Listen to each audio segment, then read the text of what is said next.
office, this Harper deal was already going on. How many of y'all remember the first day someone was here on behalf of the Gillespie County Sheriff's Office at this school? How many years ago? 19, 17, 19 years ago? 16. So this community here has had that, which other parts of the community has not. They've relied on the officers that were available on patrol. I have actively been pursuing additional officers with Commissioner's Court for the last 5 years. Every year in the budget process. I have asked, and I have asked, and I have asked. And I will state that the Commissioner's Court controls my budget and my ability to expand it or to shrink it up. So when I go to the commissioners, I ask for 5 deputies, 1 for each extra patrol shift and 1 extra one, and I get denied for the last 5 years. I finally got one this last year. Can Gillespie County, I as a sheriff, can I replace 1 deputy for what we currently have going on, 1 every 5 years? I'm behind. This community's behind, this county's behind. The growth in this community and this county has exploded. So my ability to provide the services that was requested in that contract, I cannot do it. And therefore, that's why I said, I can't afford to enter into a contract because I'm gonna have to try to find a sergeant or call somebody in on their day off, or somebody to come in and replace the officer that we currently have over here. Budget reasons, or just nobody wants to work? I don't have them. You don't have them? I mean, there's 4 of them on patrolling the county for 12-hour shifts. That's all I have. So that's what's patrolling the entire county. To put one here for the school hour or the school days, to then follow the school bus, to show up at basketball games and do all of that. Currently, we've got 1 guy doing it. Been doing it for years. And the overtime is tremendous on that. Because he travels with the football team, and the other goes out of town to provide protection or to provide help if they need it on the side of the road. So we've been doing that. The sheriff's office has been absorbed in that. The entire county has been absorbed in that. So I have other communities, if I entered a contract, I have other communities, Stonewall, Dawes, whoever else that's left here, also requesting full-time deputy on location. Ladies and gentlemen, I don't have them. I don't have the people that I can pull off the road to continue to come here when I'm charged with the protection of 1,062 square miles.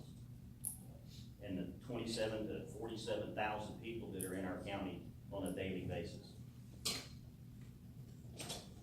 That's why. Okay, just on a side note, I kind of have a general idea how law enforcement works. I'll be more than happy with recruiting, because I know a lot of guys out there that are looking for jobs. But, Can they afford to live here? That's probably, yeah. that's the problem. That's the problem I'm That's an option. having. That's the problem I'm having. I understand that. I kind of have that's a lot of trouble right now. I'll be more than happy to assist you there if I can. You know, we talk about grants as well. If you guys look to any grants out there to assist in, as far as a school resource officer or assistant actor, I know the DOJ has a post on their website. I did. When I first got in office in 2009, I looked at the COP grant, which was a program that would utilize the ability to get a cop or a peace officer on staff with a grant that would pay for the officer and equipment for up to 3 years. I proposed that to Commissioner's Court. I said, hey, here's a great program where I can get some extra guys in here. We can build our staff of what we need to patrol, because as y'all look around, you see what's happening here in the county, how it's growing. So I can see the growth coming, the need for extra officers, the need for extra patrol, the need for extra ambulances, fire trucks, everything else is growing here. The comment was, well, at the end of the 3 years, can we fire them? Because they weren't planning on paying for it. 2009, I remember the day vividly. So the piggy bank, which is the part, and we all pay taxes, I don't mind paying taxes. I don't mind paying for the services that y'all expect. But in order for me to be able to do it, I have to have the funds in order to secure the officers, to secure the equipment, to put them out on patrol. And I don't have it. The grants are still out there, by the way. Huh? So the grants are still out there, by the way, just FYI. Preaching to the In case, choir. in case you wanna approach it again, I know no nine's been almost 10 years ago. I can always try that again. There's a question back here. Back here, right here. How many active county officers do you have on hire right now? Not just in our precincts, but in the whole Gillespie County. How many active, like actually county deputies do you have on hire? You can't just have 3 in the whole county of Gillespie County. No, that's one shift. I understand that, but how many like actually do you have on hire? Cause I can just name 3 off the top of my head. Oh, there's 13 patrol deputies for the Okay, that's entire what I was county wondering. to I was run getting really confused about that. So out of 13, you only have 3 per shift, per shift With a sergeant. patrolling over 1,000, 62 square miles. 62 square miles. Yes, ma'am. Okay, So. That's very safe. With a sergeant, with a sergeant. okay. That's very safe. Other questions for me in general? I was wondering, I'd heard the board talk about it, that they were offering, to pay the salary and stuff like that. How does that affect, your budgeting? I mean, is it numbers or is it a financial number that you're looking at? No, it's the replacement of the officer that would have to come out to fill in when they're not there.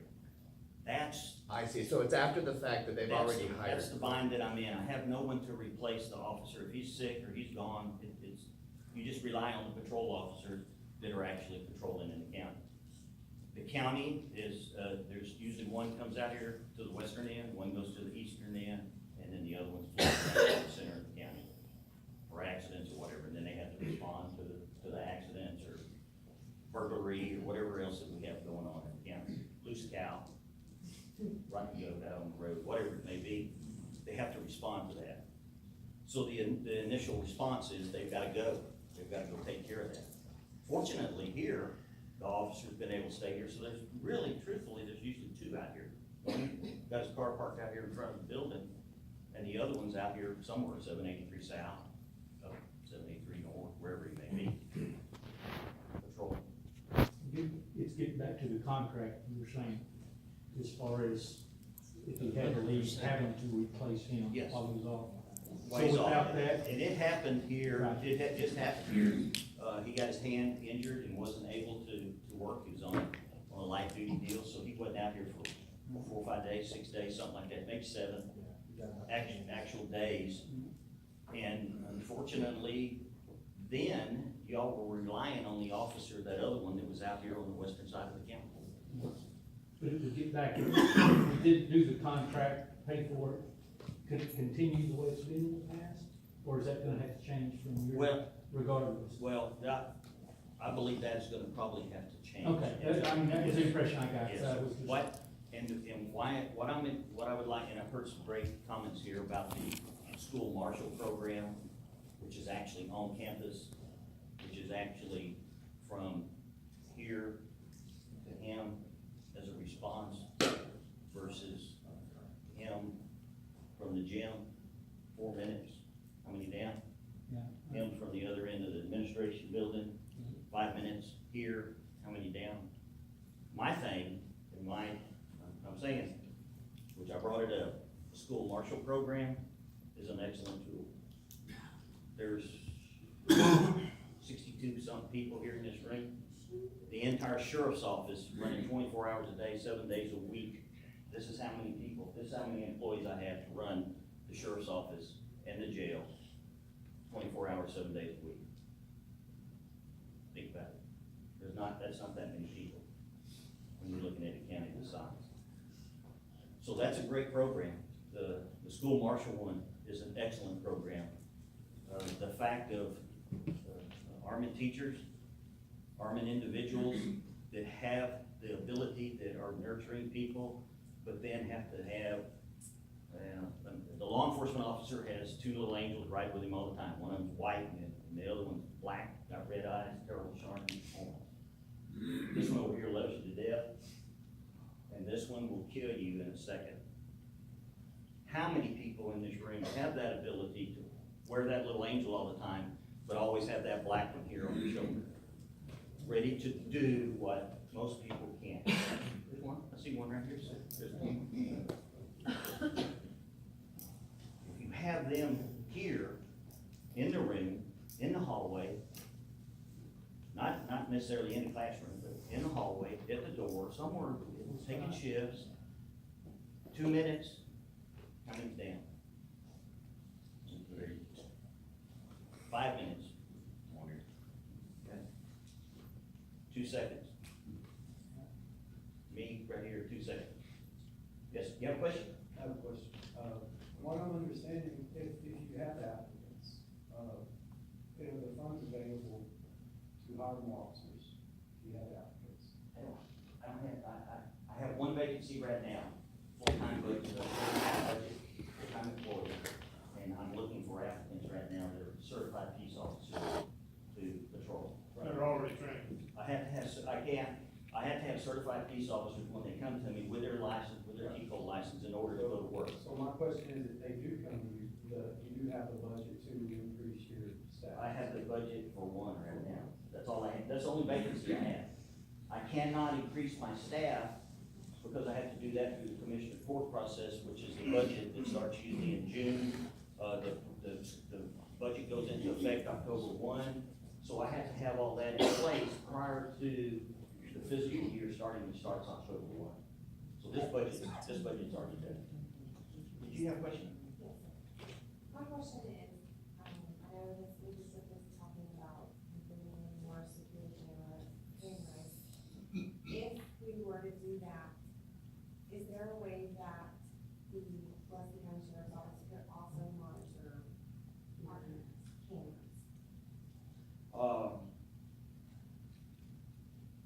I wouldn't know from where and how I would have an extra one.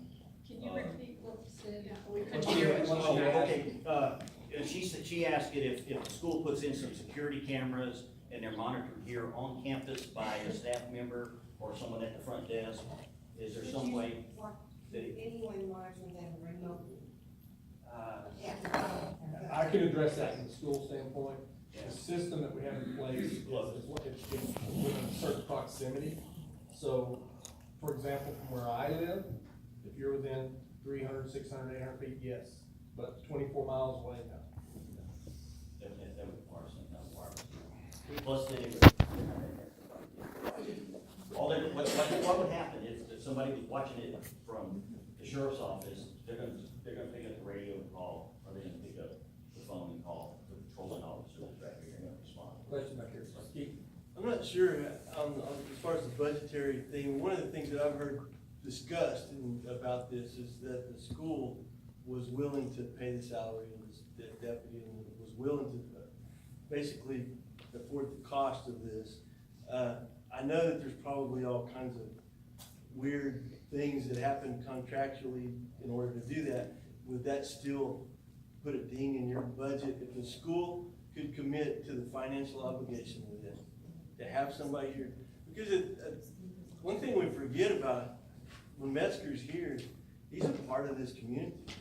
And these kids, it's an educational component as well as a safety thing. I know that my kid was here, I mean, Metzger was a part of the family, you know, it's just, he was a part of the fabric of this school and this whole community. And that's what I don't want to lose, is that, you know, I was in law enforcement. I know that people don't always have that good of a experience with law enforcement. And for those kids to have that bond with him, for those kids to have that respect with him, and that be a part of their world, I think it's paramount with the way they feel, the way the safety they, you know, it's just a safe environment. I guess getting back to my question is, if the school would commit to the financial obligation, how much would that still affect you budgetarily? And would that, or would you still have to equip that? And I know all the county benefits and all the stuff that goes along with that. But if the school could commit to that, would that still be a ding on your budget? The part that, no, not a ding on the budget, what it would be is a part of reallocating someone else to fill the vacancies when he's not here. a contract would bind me to. Well, you wouldn't need pull somebody to fill it, if you wouldn't need somebody if he was committed to the school. This school was paying for him. Well, he's saying if he was If he gets sick or hurt or. That would free up a salary. That I'd would, have to have some more deputies. no, what I'm saying is he's committed here. He's not working anywhere else. Yeah. He's working for the school. Yeah, but today he's not here. So who's gonna come up here and Well, fill his spot? I mean, I think in those days we do the best we can. I mean, we do that already. I know, but in a contract world, I'm required to provide someone. So who am I gonna get to replace him for the day that he's gone? That's I guess what that's he's, my problem. if I understand what you're, if the school was paying his salary, you would have the salary to free up to hire another deputy. If it went into Commissioner's Court, if Commissioner's Court was willing to give another full-time employee for the funds that were just passed through from the school, back through the sheriff's office, back out for another patrol deputy. Right. You know, Okay, I'm not trying to argue, I'm just trying to get But clarified. you gotta what would in be. turn give it back to me so I can hire the person to help fill in for his vacancy. what has been an arrangement It goes into. in the past, and I'll just kind of go back to what he mentioned was from 19 years ago when we started this, when, Sheriff Young was in place, they did send someone else in his absence. That over the last 10 years, had slowly started to not happen, and we would fill the classroom responsibility within our own staff or a substitute teacher.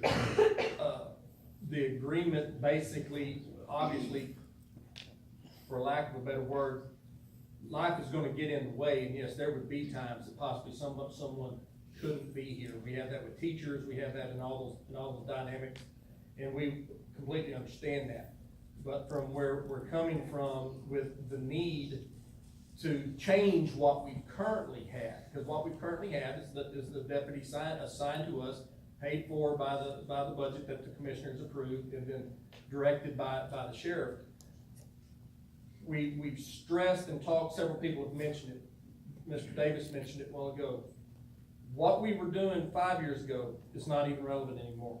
We have to have somebody here all the time.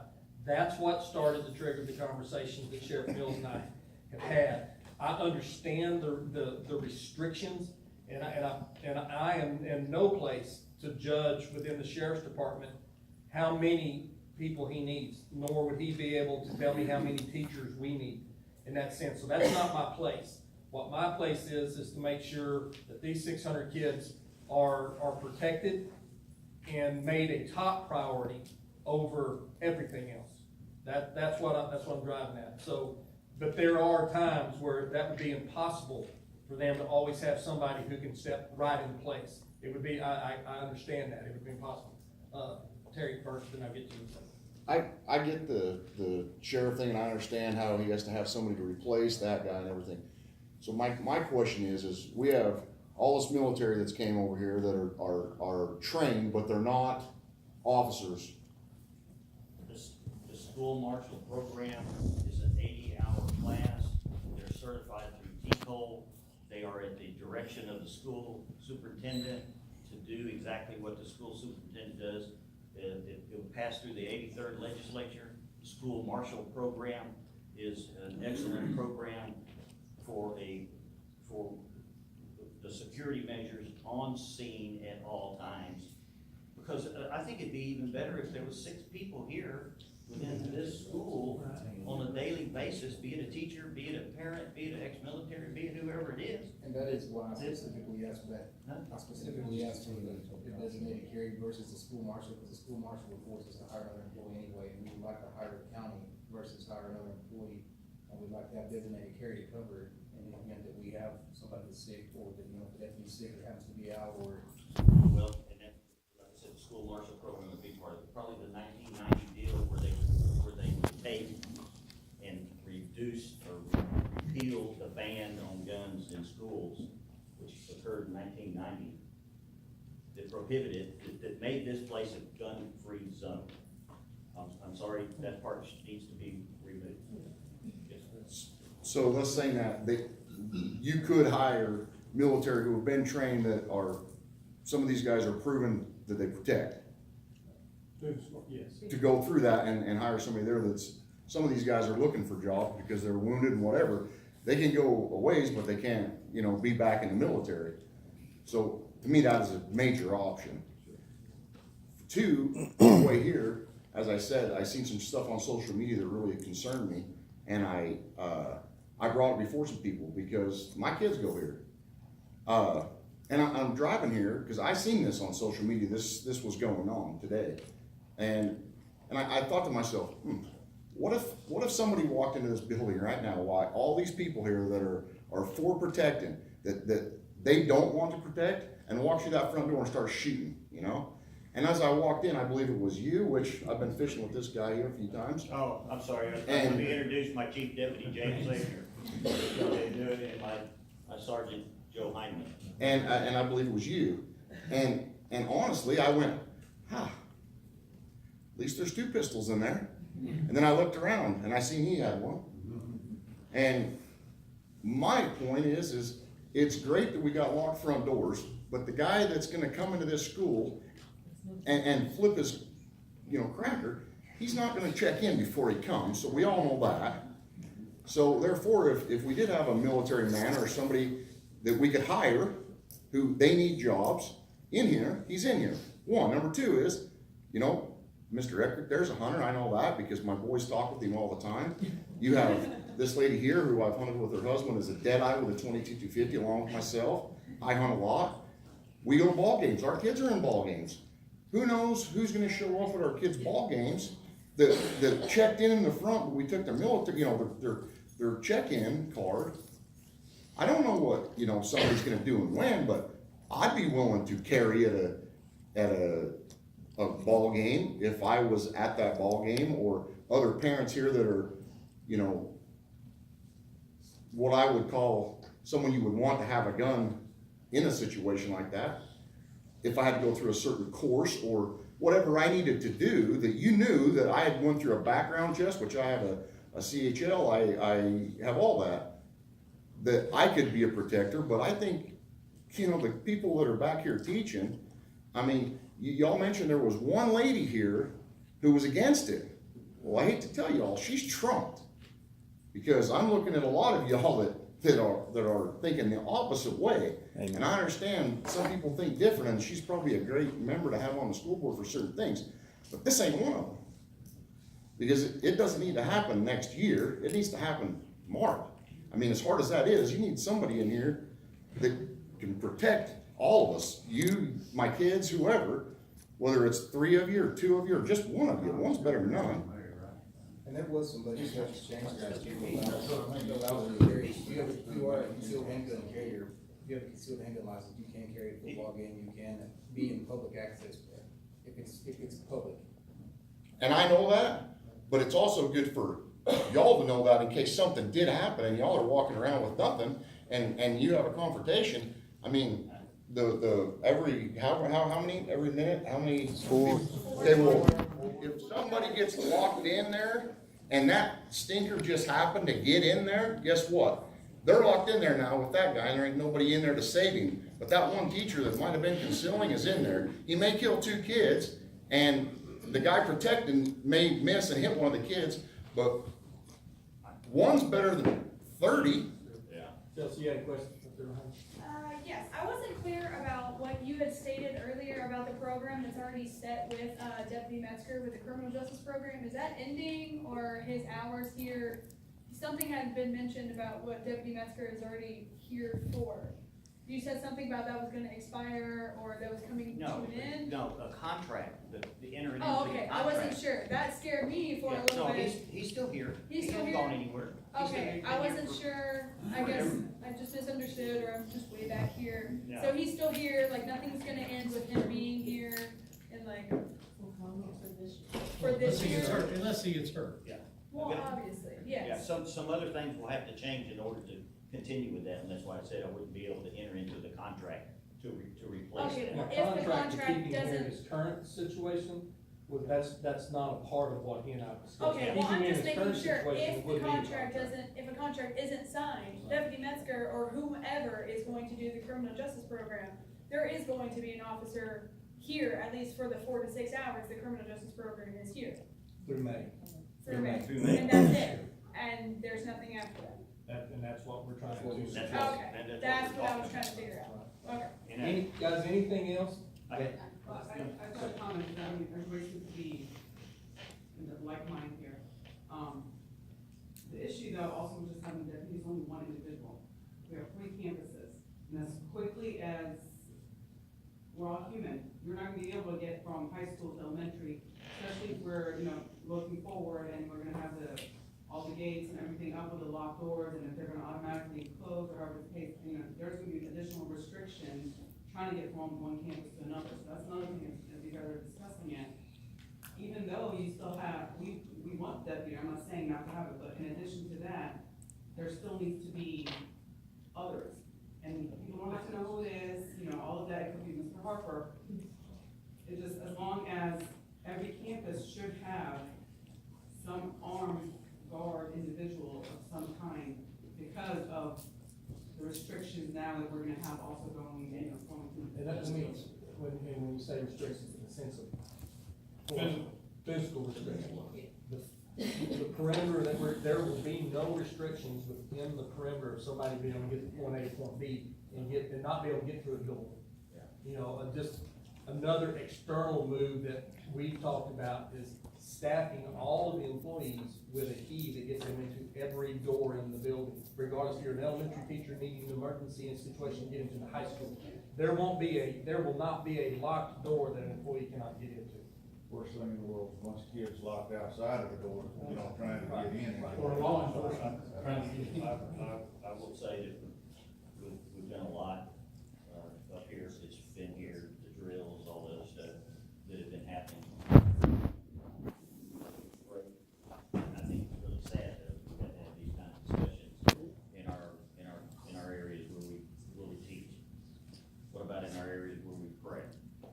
What about that? I mean, think about it. Where are we going to go in this society nowadays that you're not carrying, you're a sheep? And a lot of y'all understand that. You've heard it before. I want you to realize though, and I've been very adamant on the part of anyone that's armed that's not identifiable. Granted, you don't have to be identifiable, but it sure does help.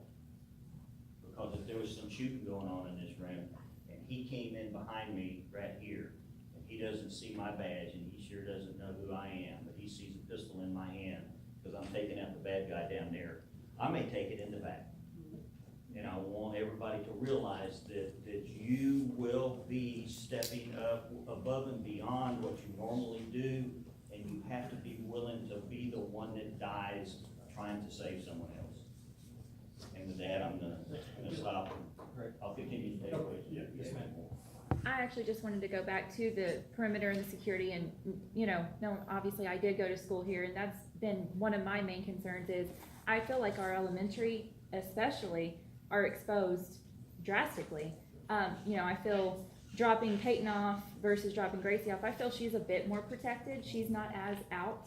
The elementary, they do have to come over to this building for the library. They have a lot of outdoor. So I'm fully for the perimeter. One question, high school in the courtyard, do they still eat lunch out here and come out The here? high school kids, yes. Okay, is that gonna be in it without seeing the pictures? Right now, the initial thoughts, no. Okay. No, in that Will they sense. still go out there or will it be That will something that? we'll have to discuss, whether or not their commons area becomes that, or they Right. go to the commons area by the common tree. Right, I mean, that is one thing I've publicly said is the way our school is set up, when it was designed, it wasn't designed obviously for near what we're at No, now, no, it's- even in numbers, and so we face that with simple pickup lines, and we face that across the board, but, I definitely think that we can use a little bit more just These security. initial security things that I believe have been discussed for years and years, I know my guys brought it up, Chief was here the other day, they've been brought up, to the safety vestibule part, which is what I would refer to that one door to another one. If I even implemented something like that in the sheriff's office right after I got in, people would just walk right by it, so it kind of opened up. So those type things restricted. And there's just one other thing, and then I'm gonna go sit down. We need to always remember about the ones that we're teaching and the kids how we treat them. There's a lot of them that come to a school that maybe come from an area where they've never had any discipline, they're never told to sit in a chair, they're never told to do this, they don't have to show up at a certain time, they don't have to do anything. And for those that are going back to those schools and targeting them, I guess the ones that are still living is, the question is why? Why do they go back to the school that they were from? So that's just something that I think will come in, maybe with Murr and some of the other ones in the mental health part. That's, The one last thing I wanted to say is, we are not experts in security, but we are pursuing everything that we can to make these kids and our staff safe. And we want to do it in partnership with the sheriff's office. That's what we want to do.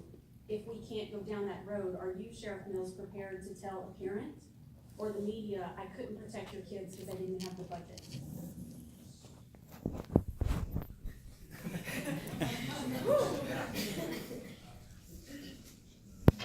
somebody that asked me a question similar to that the other day. I don't have the budget. And I don't have a problem with pointing my finger nor my gun at the place where I have a problem. And I think I expressed that earlier when I first stood up here. So, if there's blood on my hands, there's gonna be blood on other people's hands, and I will tell you that that's just the way it is. I'm never one that will just say, oh, well, yeah, there wasn't anything I could do. I did everything that I could do with the resources that were provided by me. If I'm restricted, if my hands are tied, everybody else's hands are tied. And I'll close with this, and I'll close with what you've heard tonight.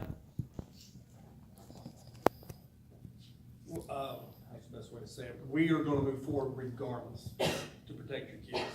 And that is not in any way supposed to be, I don't want to perceive as a negative, because our working relationship with these gentlemen here is gonna continue. Regardless, that's not gonna stop. We do all kinds of work within the realms outside of just having an officer here. We have to, we're going to. Would I prefer it that way? Absolutely, 100%. I feel adamant that that's the best way. Do I feel like that's the best, it's the best use of our money to secure our school? And I would be lying if I didn't think it would be the best use of his money to use it for our school. But we're gonna do whatever we have to do to secure our school from our end to make it as safe as possible, even if we're having to put school marshals, SRO officers, hiring our own school police department. We're gonna explore all those avenues, and that's the information that I'm wanting from you over the next weeks and months as we conclude decisions on what we're gonna do. I appreciate your time, and know I'm always here for answers. Appreciate it. Thank you all very much.